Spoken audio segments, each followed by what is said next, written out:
नमस्कार, मैं अंजना अमलान बाग से, लेकिन आज आपसे मुखातिब हूँ ऑरोविल पौंडीचेरी से। और जगह मेंशन करना इसीलिए ज़रूरी समझ रही हूँ क्योंकि यहाँ के मौसम में जो ये बेल आप देख रहे हैं मेरे साथ में लगी हुई, कोरल वाइन मैक्सिकन क्रीपर बेतहाशा बढ़ती है। तो कोरल वाइन के बारे में आज सभी बातें अच्छे से डिस्कस करते हैं। बने रहिए मेरे साथ अमलान बाग के जरिए।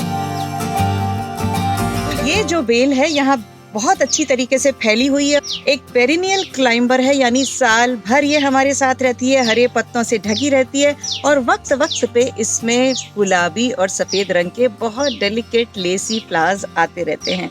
पत्तियां जैसा कि आप देख रहे हैं हार्ट शेप्ड की हैं और बहुत ही अच्छे ग्रीन कलर की भरपूर पत्तियां हैं। काफी फास्ट ग्रोइंग बेल है, यानी कि अगर इस मौसम में, बारिश के मौसम में हम इसे लगाते हैं तो बहुत जल्दी आप देखेंगे कि ये बहुत बड़ा एरिया कवर कर लेती है। मैंने अपने लास्ट वीडियो में भी आपको दिखाई थी ये बेल, जब मैं एक नर्सरी से लेकर के आई थी और मैंने इसे लगाया है अपने घर में अपने झूले को कवर करने के लिए। अब हम इसके एक एक एस्पेक्ट पे बात करते चलते हैं। सबसे पहले ये कितना एरिया कवर करेगी। एक साल में ये करीब 10 फीट ऊंची चली जाती है और अल्टीमेटली करीब 40 फीट ऊंचाई तक ये आपको बेल दिखाई देती रहेगी और पूरे में भरे हुए फूल दिखाई देंगे। चौड़ाई की बात करें तो करीब 10 से 15 फीट ये चौड़ी हो सकती है अगर इसे छोड़ दिया गया। अगर हम इसे मेंटेन करते हैं तो ये अपनी शेप में रह सकती है। इसके बारे में अभी आगे बात करते हैं। दूसरी बात, इसको धूप कैसी चाहिए। फुल सन की बेल है, जितनी ज्यादा धूप लगेगी उतने ज्यादा फूल आएंगे।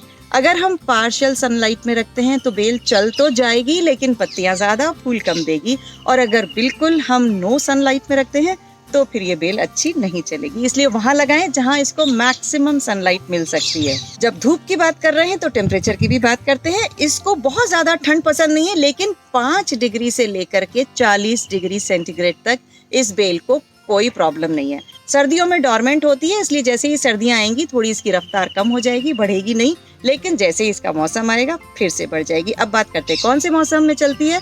तो इसके मौसम शुरू होता है स्प्रिंग से, यानी कि जैसे ही सर्दियां खत्म होंगी आप देखेंगे इसमें नया फुटाव आने लगा है, नई नई पत्तियां आने लगेंगी और धीरे धीरे इसमें फूल आने लगेंगे। तो स्प्रिंग से लेकर के ऑटम तक एक बहुत ही लंबा ड्यूरेशन होता है जब इसमें फूल आते रहते हैं, आएंगे चले जाएंगे, फिर आएंगे फिर चले जाएंगे। तो ये बेल अक्सर आपको ऐसे ऐसे फूल देती रहेगी। अब एक बार अगर ये बेल लगा ली है तो अब इसको बढ़ाना भी बहुत जरूरी है। बढ़ाने के 2 तरीके हैं हमारे पास। पहला, बीज के साथ। फूलों के पीछे बहुत सारे बीज लगते हैं, बीजों को कलेक्ट करिए, बीज लगाइए, पौधा तैयार हो जाएगा।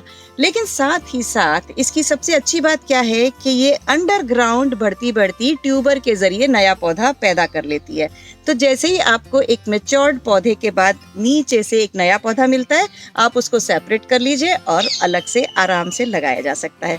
तो ये एक बार जब एस्टैब्लिश हो जाएगी उसके बाद नए नए बच्चे अपने आप जमीन से आपको देने लगेगी। मिट्टी की जहां तक बात है, इसकी सिर्फ एक ही रिक्वायरमेंट है, वेल ड्रेनिंग सॉइल हो।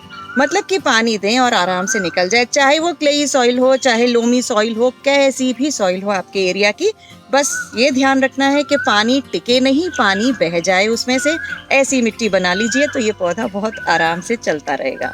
अब एक इम्पॉर्टेंट बात वाटरिंग के सिलसिले में, पानी इसको कैसा देना है। हालांकि ये बहुत टफ, बहुत ही ड्रॉट को टॉलरेट करने वाली बेल है, लेकिन जब हम इसको लगाते हैं शुरू में, उस वक्त इसके पानी का ध्यान रखना है।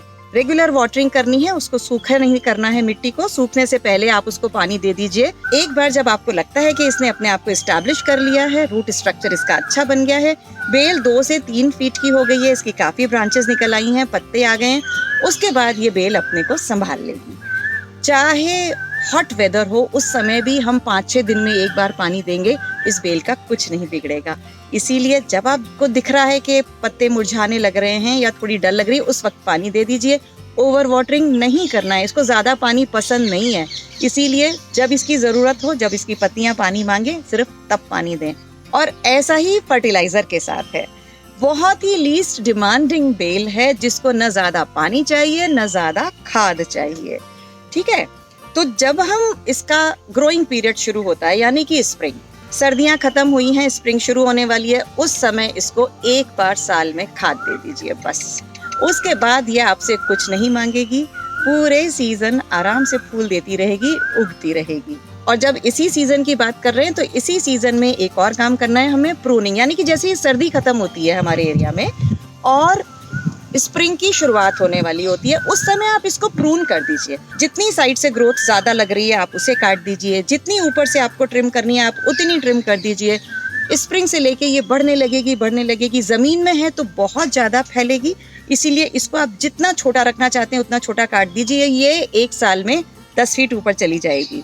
गमले में है तो इसको थोड़ा थोड़ा प्रून कर लीजिए ताकि एक पर्टिकुलर शेप में रहे, आराम से मेंटेन रहे। अदरवाइज अगर इसको पौंडीचेरी जैसा क्लाइमेट मिलता है तो ये बहुत इन्वेसिव हो जाती है। ये देखिए, मैं आपको यहाँ का नज़ारा दिखाती हूँ किस तरीके से इस बेल ने पेड़ों को, फेंस को, इवन जमीन को कवर कर लिया है। पूरी तरीके से इस एरिया में छाई हुई है ये बेल। अब एक बात और कर लेते हैं कि इस बेल को लगाने से क्या फायदे हैं। फूल तो हमें मिल ही गया, दूसरा फायदा इसका ये है कि इस पर बहुत सारी तितलियां और मधुमक्खियां आती हैं, तो वो हमारे किचन गार्डन के लिए बहुत अच्छा है। ये पॉलिनेटर्स हैं, तितलियां और मधुमक्खियां, तो ये अगर आएंगे तो आपका किचन गार्डन में भी सब्जियां बहुत ज्यादा होंगी।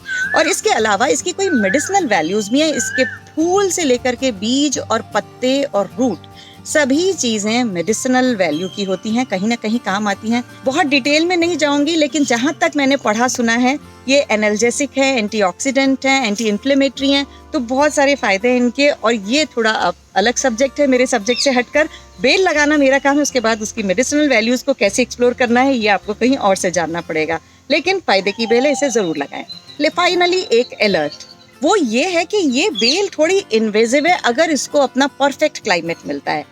High humidity, proper rainfall and गर्मी, सब चीजें अगर एक साथ मिलेंगी तो ये पौधा बहुत जल्दी जल्दी बढ़ेगा और इन्वेजिव हो जाएगा। उसके बाद ये कुछ नहीं देखता, आपकी फेंस को, आपके पेड़ों को, सबको कवर करेगा कि इसको संभालना मुश्किल हो जाएगा।